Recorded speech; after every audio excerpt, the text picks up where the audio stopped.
나는 종종 말하고 싶은 욕망을 도둑질에 비유한다. 우리는 말하고 싶은 충동에 휩싸여서 무심결에 할 말을 다 하기는 하지만 뭔가를 갖고 싶다고 해서 무심결에 물건을 훔치지는 않는다. 도둑질은 범죄이므로 욕망이 있다고 해서 다 행동으로 옮기지는 않는다. 말하고 싶은 욕망도 마찬가지라고 생각해보라. 하고 싶은 말이라고 해서 무심코 다 퍼붓는 것은 도둑질을 하는 것과 똑같다.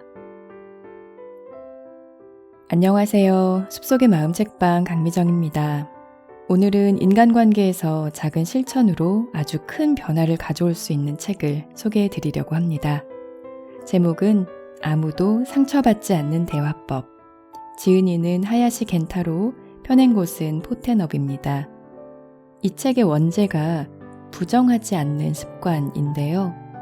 보통 우리가 사람을 대할 때 중요한 것이 칭찬이라고 많이 하잖아요. 이 저자는 가장 중요한 것은 칭찬도 긍정도 아닌 바로 부정하지 않는 것이라고 합니다. 그런데 보통 우리가 나는 부정 안 해. 이건 부정이 아니라 그냥 사실을 말하는 건데? 나는 긍정적으로 말하는데? 라고 생각하는 경우가 많은데 꼭 네 말이 틀려. 그게 아니라 이런 말을 써야만 부정이 아니라는 거예요.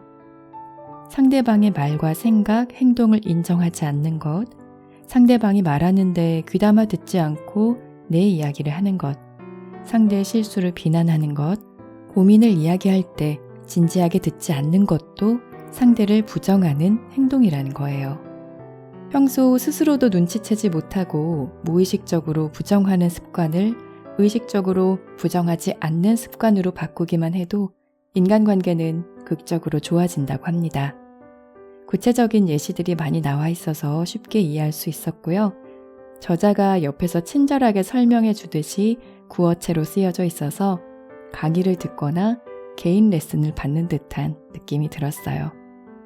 오늘은 1장 왜 나도 모르게 부정하게 되는 걸까 부분을 읽어드릴게요. 1장 왜 나도 모르게 부정하게 되는 걸까? 습관적으로 부정하는 사람들의 무의식. 상대를 위해 말하고 있다는 착각.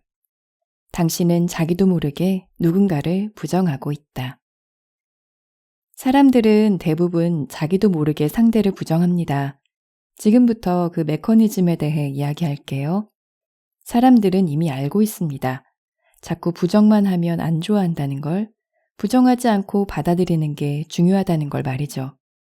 그런데 머리로는 알면서도 왜 무심코 부정하는 말과 행동을 하게 될까요? 이에 대해 함께 생각해 봅시다. 먼저 상상해 보세요. 만약 초등학생인 당신의 자녀가 난 커서 우주비행사가 될 거야 라고 말했다면 당신은 어떻게 대답할 건가요? 그건 좀 어려울 것 같은데? 돈이 얼마나 드는지 알아? 우리는 그럴 형편이 못 돼. 그거 되려면 얼마나 똑똑해야 하는 줄 알아? 물론 이렇게까지 쓸모없는 말을 입에 담는 사람은 없겠죠? 부모라면 누구나 자녀의 꿈을 최대한 응원해주고 싶을 겁니다. 한편 응원해주고 싶은 마음과 동시에 현실적인 꿈이나 목표를 가졌으면 좋겠다고 생각할 수도 있겠죠. 이룰 수 없는 꿈에서 하루빨리 깨어날 수 있게 도와줘야 한다는 부모의 마음이 무의식적으로 작용하는 겁니다. 설사 면전에서 대놓고 부정하지 않더라도 무의식적으로 부정하는 심리 상태가 되었다고 가정해 봅시다. 그러한 심층 심리는 다음과 같은 말과 행동으로 나타납니다.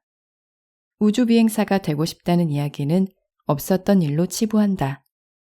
아이가 이야기할 때 진지하게 귀 기울이지 않는다. 부모가 원하는 진로 쪽으로 대화를 유도한다. 이 모든 행위에는 악의가 없으며 오히려 잘 되리라는 마음에서 우러나온 겁니다. 즉, 좋은 의도로 상대방을 부정하는 겁니다. 말하자면 애정의 역습이죠.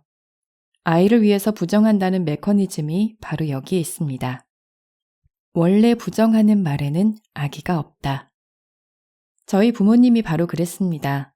중학교 시절에 저는 진지하게 F1 자동차 공기역학 디자이너가 되고 싶다고 부모님께 말씀드렸습니다.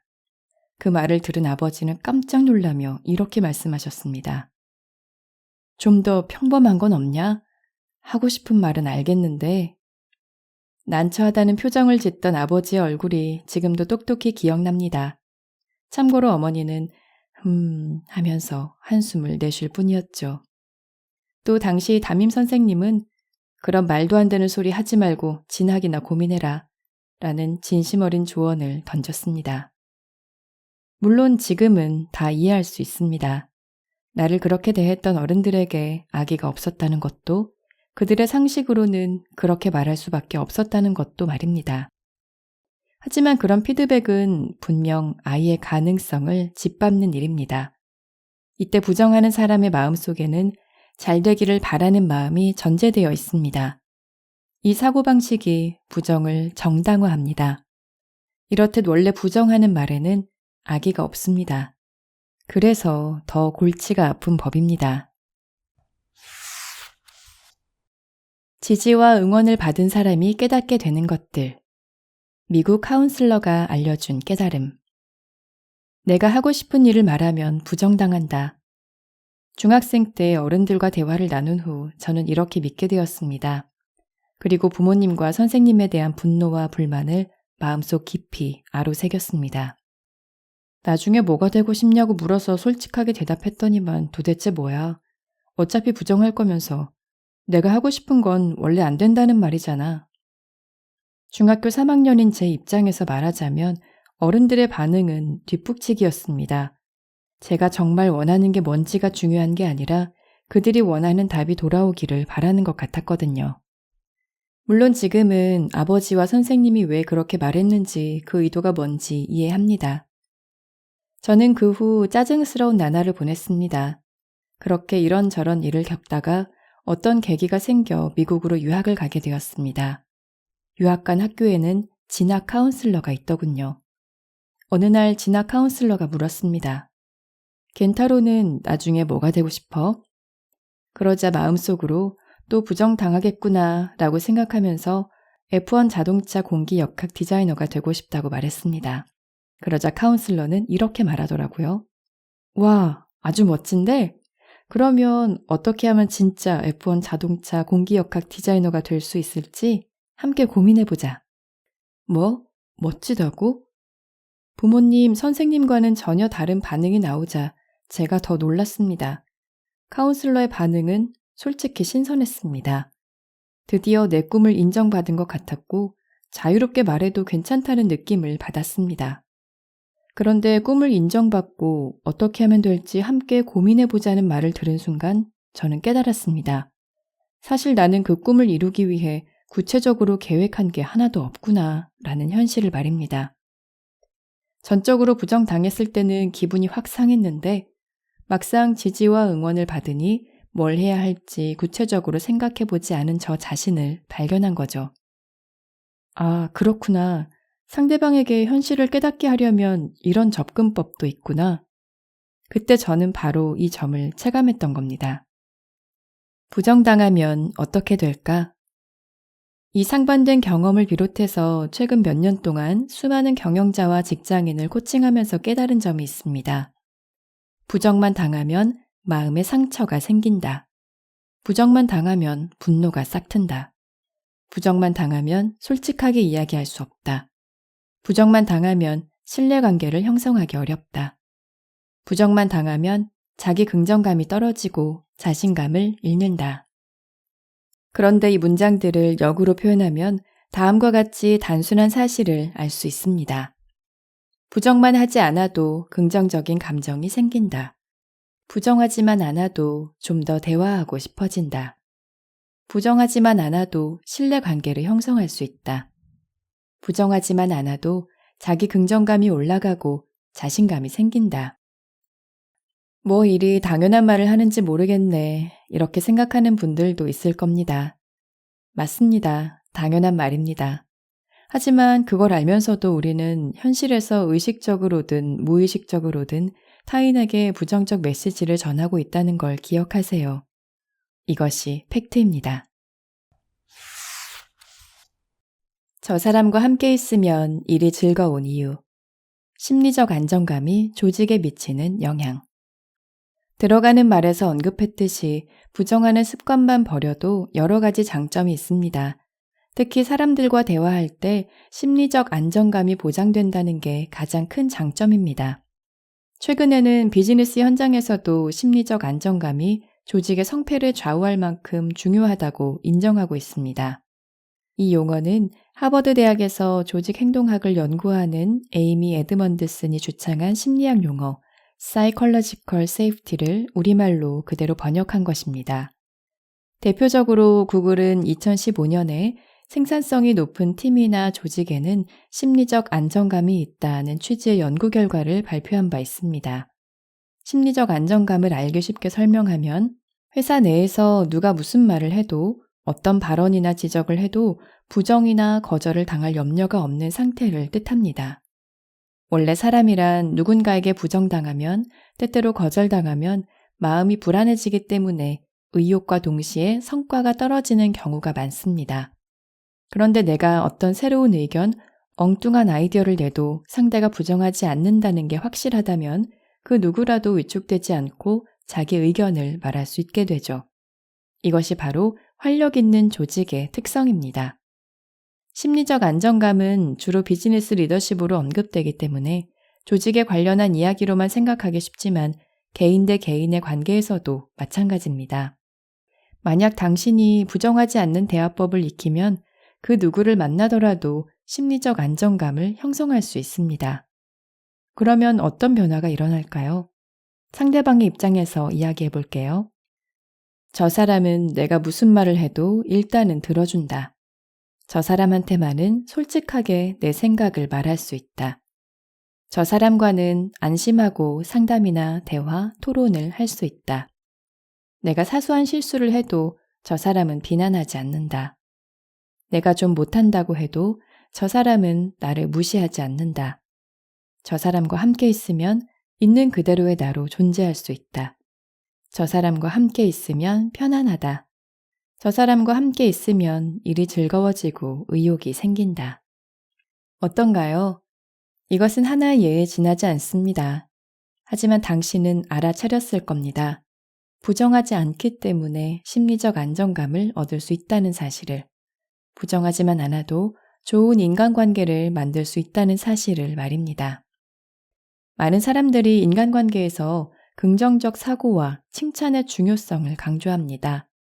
그런데 너무 어렵게 생각하지 않아도 됩니다. 그냥 상대를 부정하지 않는 것만으로도 충분합니다.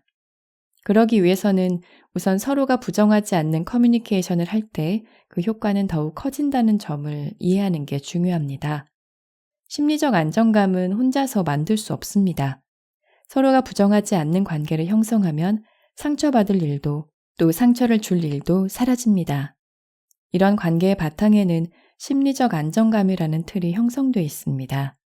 이렇게 되기 위해서는 어떻게 해야 할까요? 먼저 어느 한쪽이라도 상대를 부정하는 커뮤니케이션을 그만두면 됩니다.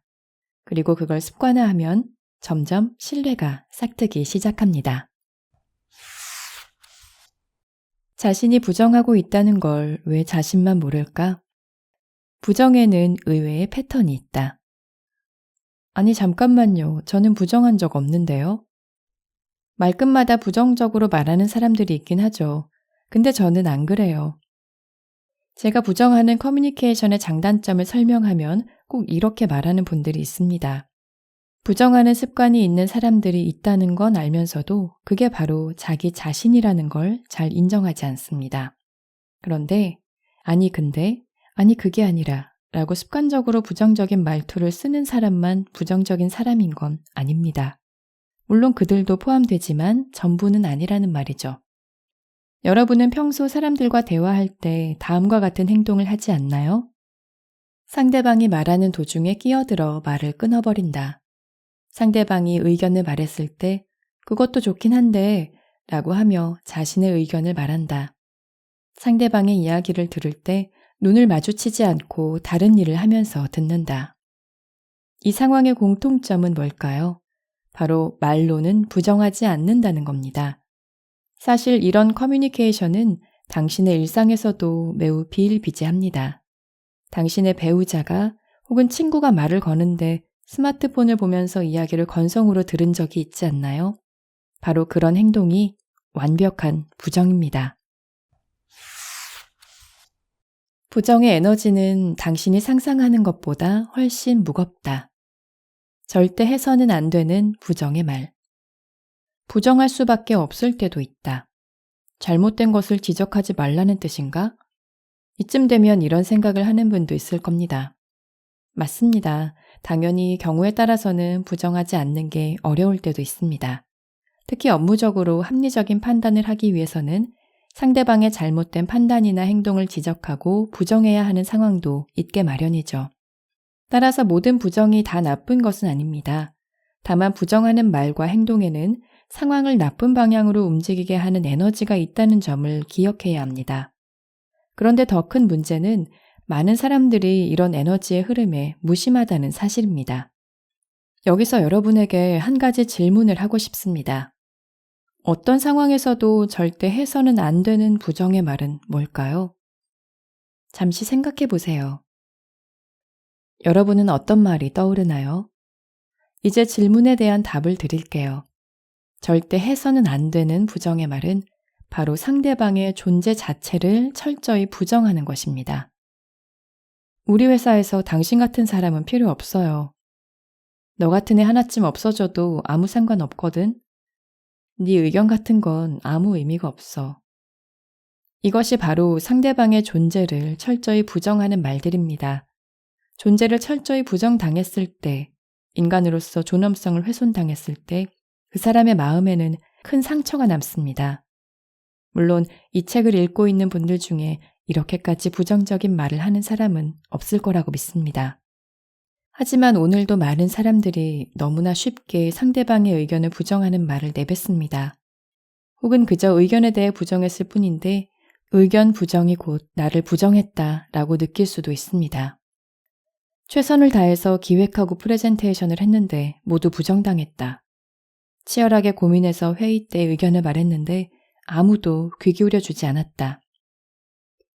부정적인 말의 특징 중 하나는 말을 한 사람 입장에서는 의견을 부정했다고 생각하더라도 말을 듣는 사람 입장에서는 나를 부정했다고 받아들일 확률이 높다는 것입니다. 즉, 부정하는 말에는 의도적이고 명백한 표현만 있는 것이 아니라는 뜻입니다. 이를테면, 아니 근데, 아니 그게 아니라 같은 말을 쓰거나 상대방의 실수를 탓하는 등 누가 봐도 부정적인 표현 외에도 여러 방식이 있다는 말이죠. 또 비록 오해라 하더라도 받아들이는 입장에서는 나의 존재를 부정당했다고 느끼는 경우가 많다는 것을 우선 인지하는 것이 중요합니다. 모든 사람이 악의는 없었다고 말한다. 실제로 한 단체에서 일어났던 일화를 소개할게요. 이 단체는 여러 기업의 인사 담당자들이 모여서 정기적으로 스터디를 했습니다. 이 모임의 진행은 한 기업의 인사 담당자인 A씨가 자원봉사로 수년간 맡았습니다. 어느 날 A씨가 단체를 그만두게 되어 다른 사람을 뽑자는 이야기가 나왔습니다. 그 단체의 사무국장은 비교적 자유롭게 담당자가 의사를 결정하고 진행하는 것을 선호하는 사람이었습니다. 그래서 A씨는 사무국장의 허락을 받지 않고 모든 회원을 대상으로 후임자를 공모했습니다. 앞으로 저를 대신해서 스터디 모임의 진행을 맡아주실 분이 계실까요?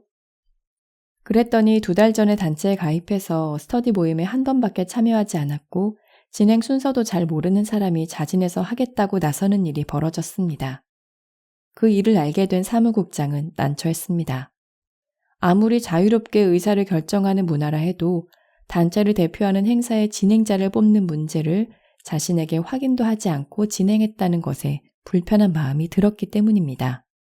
사무국장은 이 문제에 개입하기로 마음먹고 신중에 신중을 거듭하며 A씨에게 다음과 같이 말했습니다. 이번 일은 혼자서 결정하지 말고 먼저 상의를 하고 하셨어야죠. 진행자를 선출하는 건 우리 단체에서도 중요한 일이니까요. 책임감 때문에 그런 행동을 했다는 건 알겠어요. 그런데 이건 우리 모임 전체의 일이지 않습니까? 먼저 단체를 운영하는 사람들과 상담한 다음에 결정할 일이죠. 만약 그런 사전 협의가 없었다면 이참에 사무국 관계자들을 모아서 협의한 다음에 후임자 선정 기준을 정합시다. 그랬더니 A씨는 이렇게 반응했습니다. 저는 제가 빠지게 돼서 책임감 때문에 굳이 안 해도 되는 일을 호의를 가지고 했는데 그렇게 말씀을 하시니까 좀 서운하네요. 게다가 지금까지 아무런 대가 없이 자원봉사로 진행을 맡았는데 그런 말씀을 들으니 너무 속상합니다. A씨는 마치 자신의 모든 것을 부정당했다는 듯이 해석하며 섭섭함을 토로했습니다. A씨는 결국 이 단체 진짜 별로야 라는 말을 주변에 퍼뜨리고 후임자를 결정하는 일도 내팽개친 채 단체를 떠나버렸습니다. 그런데 사무국장 입장에서는 A씨를 개인적으로 공격할 마음이 전혀 없었습니다. 사무국장으로서는 스터디 모임을 원활하게 운영하는데 차질이 생길까봐 걱정이 되었을 뿐이었죠. 또한 진행을 자처한 그 후보자가 현 단계에서는 바로 진행을 맡기 힘들 거라 예상하고 그를 걱정하는 마음에서라도 일부러 개입한 거였습니다. 하지만 결과적으로는 오해를 불러일으켰고 씁쓸한 이별을 맞이하게 됐습니다. 이처럼 부정하는 말에는 악의가 전혀 없더라도 전달 방식 하나만으로도 상대방을 화나게 만들 수 있습니다. 왜 아니요라는 말에 상처받을까? 왜 속마음을 솔직히 말하지 못할까? 부정에 대한 국내외의 차이에 대해서도 살짝 언급하고 싶습니다. 유럽이나 미국 등 다양한 인종이 섞여 사는 나라에서는 누구나 자유롭게 자신의 의견을 말할 수 있는 문화가 정착되어 있습니다. 머리 잘났네. 난 예전 헤어스타일이 더 좋았는데. 그렇게 생각하는구나. 나는 그냥 지금까지 해본 적 없는 헤어스타일에 도전해보고 싶었어. 아, 그런 거야? 알겠어. 이런 대화가 일상적으로 이루어집니다. 나는 좋아하지 않지만 그런 방법이나 사고방식도 있구나. 이렇게 상대방의 생각을 하나의 의견으로 받아들이는 문화가 유럽이나 미국 등 서구권 문화에는 있습니다. 실제로 동의할 수는 없어도 받아들인다는 표현이 있습니다. 문화도 사고방식도 다른 다민족이 섞여 사는 유럽과 미국에서는 다양성을 수용하는 대화 방식을 중요하게 여깁니다. 그에 비해 우리는 어떤가요? 우리 문화권에서는 애매모호한 커뮤니케이션이 많기 때문에 맑게 알아들었겠지, 분위기 파악을 잘해야지 라는 식의 표현이 많습니다. 저는 외국인들과도 일하는 기회가 많기 때문에 국가별로 커뮤니케이션의 경향을 분석합니다. 그 분석에 따르면 일본인은 자신의 생각을 분명하게 말하지 않기 때문에 서로 상대의 마음을 짐작하는 문화가 있습니다. 그래서 대화도 서로 짐작하는 방식이 많습니다. 여기서 짐작한다는 건 상대방의 주장을 끝까지 듣지 않고 무슨 말을 하는지 그 의도를 추측한다는 뜻입니다. 앞의 사례에서도 상대방의 말을 듣고 거기에 숨어있는 의도를 추측하는 일이 벌어졌죠. 결국 사무국장은 행동에 대해 지적했을 뿐인데 A씨는 자신을 모두 부정했다고 추측하면서 관계가 틀어졌습니다. 이렇게 비교해서 생각해보면 면전에서 대놓고 부정하더라도 상대방의 의견도 다양성의 관점에서 받아들이는 서구식 커뮤니케이션과 상대방이 하는 말의 이면에 숨어있는 속마음을 짐작하며 살아가는 일본식 커뮤니케이션에는 큰 차이가 있습니다.